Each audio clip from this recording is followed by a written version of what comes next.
à tous, bienvenue sur Franck Info, l'actualité vue par Franck Muller, ravi de vous retrouver. Nous sommes le 31 décembre. Bien. Je remercie toutes les personnes qui me suivent déjà maintenant depuis 3 ans, qui m'envoient des commentaires, des objections et parfois des aides financières. Notamment, je remercie également Pascal qui nous envoie souvent de longs commentaires sur les vidéos. Voilà. Bien. Alors, nous arrivons au terme de cette année 2021 qui aura été marquée par l'échec de la politique sanitaire qui a été suivie par le gouvernement. Ça a plongé les Français dans la souffrance depuis le début de l'année 2020. Ça a conduit à certains mensonges, des mensonges suivis de mensonges, de désinformation, de manipulation, de privation de liberté, bien entendu, et la division.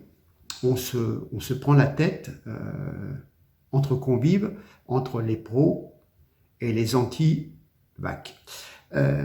Bien, alors nous assistons bien entendu à l'échec de la politique de vaccination d'un pouvoir qui est aujourd'hui débordé par une situation qui n'évolue pas dans le sens que le gouvernement attendait. Ça l'entraîne dans une espèce de fuite en avant pathétique, en mettant en place la théorie du bouc émissaire, hein, toujours la faute de celui qui n'est pas vacciné, mais bien on arrive bientôt, je crois, à 80% de vaccinés, mais il y a de plus en plus de malades. Et encore ce matin, j'ai des gens qui se sont décommandés. Bon, on va se retrouver ce soir à une dizaine de personnes. Chacun a fait son petit test. Hein, on a fait un petit test comme ça, et s'auto-test, et 2-3 personnes, vaccinées 3 fois, on dit, on est positif, et donc on ne pourra pas venir ce soir. Voilà, hein, je vais faire ma petite parenthèse pour vous dire, même des gens vaccinés 3 fois, ils se sont aperçus que c'était positif. Dommage. Donc, voilà, des mesures, souvent liberticides, voire même illégales par rapport à ce qu'on peut connaître de la loi, mais bon, bref. On verra si certains rendront des comptes un jour ou l'autre. Voilà. Donc, cette fin d'année 2021 marque le terme de 2 années au cours desquelles la crise sanitaire liée au Covid a complètement monopolisé le débat médiatique, occultant les dangers évoqués par certains hommes politiques, et notamment aussi dans la fameuse tribune des généraux au printemps dernier, et des problèmes qui menacent la France, la perte de souveraineté, l'insécurité, l'immigration, la désindustrialisation,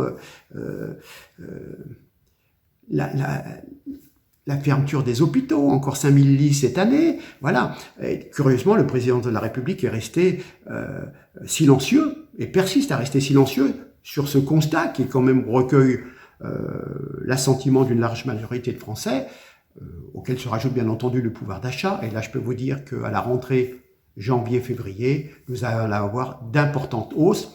Tout a été fait pour bloquer au maximum la hausse des prix, en comprimant les marges au niveau des grands circuits de distribution, mais qu'à partir donc de janvier, vous allez voir que cela va être débloqué et nous allons avoir de grosses augmentations sur les produits alimentaires. Voilà.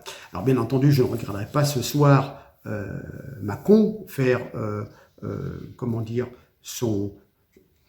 nous offrir ses vœux dans son monologue d'autosatisfaction. Hein, Moi, je rappellerai quand même que, et c'est pas à cause du Covid, il y a 11 millions de pauvres, que 7 millions, soit 10% de la population française, sont allés au Resto du Cœur, dans les associations, etc., pour avoir un complément d'alimentation. Donc c'est quand même triste pour un pays comme la France, vous vous rendez compte, hein, voilà. Rappelez-vous le blabla de Macron, notre pays de savants et de sachants, et patati et patala. Eh ben on le voit, tout ce qu'ils savent nous dire, c'est de nous vacciner tous les 3 mois, et que notre immunité, on la perd. La preuve, mes amis, pourtant fraîchement vaccinés pour la 3e fois, sont quand même positifs. Voilà. Hein. Donc j'arrête de commenter les mensonges du président de la République. Je pense qu'il faut un sursaut national, hein, et que tout le monde se réveille. Donc moi, personnellement, je vais penser surtout ce soir à toutes les personnes qui sont seules, bien entendu, à mes amis qui ne pourront pas venir, et puis donc à toutes les personnes qui sont isolées, comme je l'avais dit pour Noël, soit au niveau familial, soit au niveau financier, bien entendu.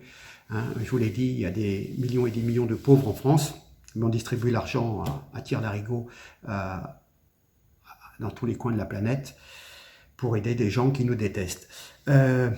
Voilà, je pense au personnel de santé qui sera mobilisé ce soir, aux forces de police également, je crois un policier sur 2 est mobilisé ce soir, on rendez compte quand même, voilà, parce qu'effectivement il y a des gens qui vont abuser, on en parlera, hein, il y aura des voitures brûlées bien entendu, on fera les comptes en début de semaine prochaine, voilà.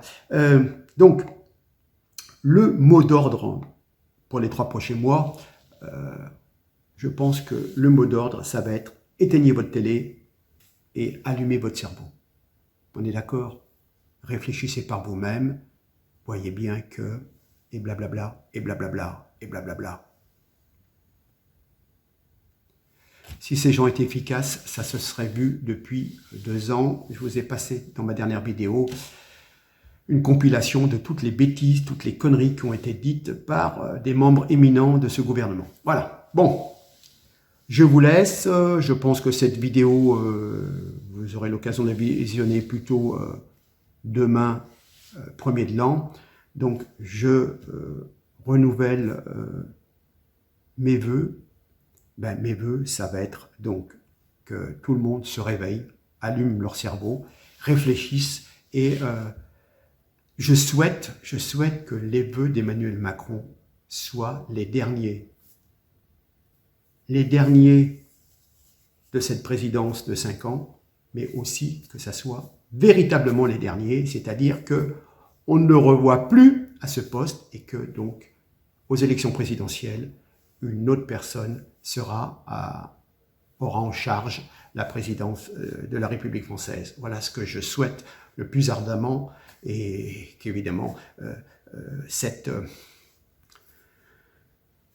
crise sanitaire bien aidée par l'appauvrissement de nos établissements de santé, de nos hôpitaux, par la fermeture. Il faut quand même savoir qu'il y a 20% de lits qui existent, mais qui ne sont pas occupés, tout simplement parce qu'il n'y a pas de soignants, il n'y a pas de personnel. Donc on ne peut pas mettre des malades dans des lits si on n'a pas les personnels pour les soigner. Et ces gens sont déjà sollicités à 100-200% de leur capacité. Voilà. Donc, on ferme des lits et en plus, il y a des lits existants, mais on ne peut pas mettre des malades dedans puisqu'on n'a pas d'infirmiers et de tout bib. C'est quand même le comble pour la France, cette France qui accueille plein de gens qui viennent se faire soigner le plus souvent gratuitement ou qui partent sans payer les factures. Voilà. Bon, en espérant qu'à partir de l'année prochaine, il y a des choses qui soient prises en main et que certaines libertés financières de la part de certaines personnes qui ne sont pas citoyens français, que ces libertés soient supprimées. Voilà. Ben écoutez, en tous les cas,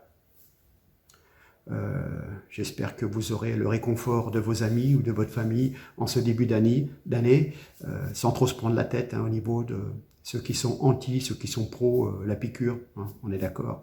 Enfin, on a la preuve quand même maintenant que dans certains établissements, même je crois Boris Johnson l'a dit, il y a les 2/3, voire les 3/4 des personnes qui sont aux urgences en Angleterre qui sont vaccinées. Bon voilà, après, on va pas s'étaler là-dessus.